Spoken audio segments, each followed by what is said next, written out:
Claudia Cardinale was born on April 15th, 1938, in Tunis, Tunisia, to an Italian family that had settled there long before her birth. Her childhood was shaped by a rich blend of cultures, languages, and traditions, far removed from the bright lights of movie studios. Growing up, she spoke Arabic and French fluently and only learned Italian later, a detail that would initially make her journey into Italian cinema more challenging.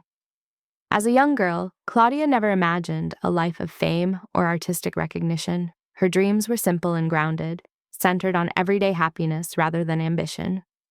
Everything changed in 1957 when she entered and won a beauty contest in Tunisia. What began as a modest, almost accidental moment of recognition soon became the turning point that led her to the Venice Film Festival and quietly opened the door to a future she had never planned, finding her place in Italian cinema. When Claudia arrived in Italy in the late 1950s, the country's film industry was experiencing an extraordinary creative renaissance. Legendary directors such as Federico Fellini and Luchino Visconti were reshaping cinema with bold storytelling and emotional realism. Despite her striking beauty, Claudia's early years were not effortless. She struggled with the Italian language and was initially self-conscious about her deep, husky voice, which contrasted with the polished tones expected of actresses at the time. Yet these very qualities became her strength. Directors were drawn to her natural presence, sincerity, and quiet intensity.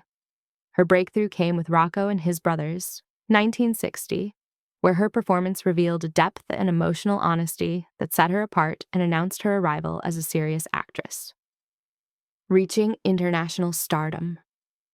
The early 1960s marked a defining era in Claudia Cardinale's career, as she transitioned from national recognition to global stardom.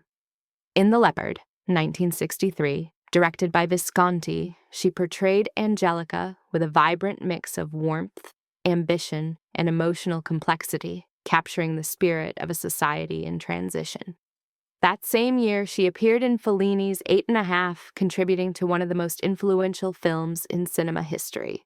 Her success soon crossed borders, leading her to Hollywood, where she charmed audiences in The Pink Panther, 1963.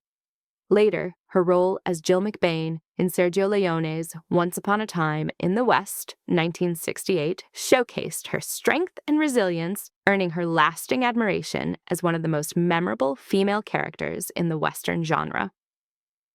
Depth beyond glamour.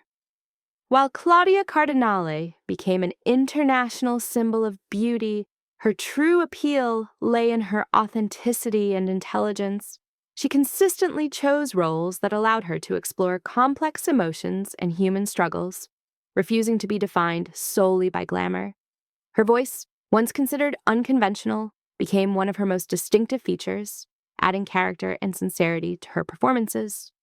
Throughout the 1970s and 1980s, she remained active in European and international cinema, embracing projects that challenged her creatively and emotionally.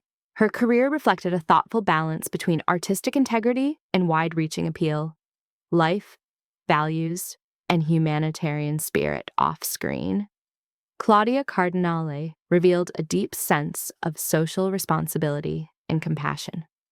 She became an advocate for women's rights, education, and equality, using her public platform to raise awareness and inspire positive change.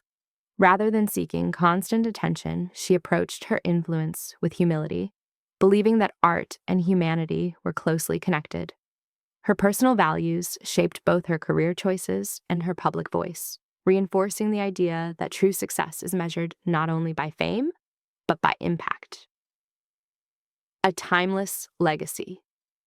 Claudia Cardinale's legacy extends far beyond the films that made her famous. Over decades, she earned numerous awards and the respect of audiences and filmmakers alike, not just for her talent, but for her integrity and strength of character.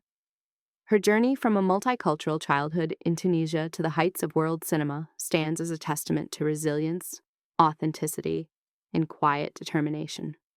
More than an icon of the silver screen, she remains a timeless symbol of grace and artistic courage, continuing to inspire generations who believe in the power of storytelling and the beauty of staying true to oneself.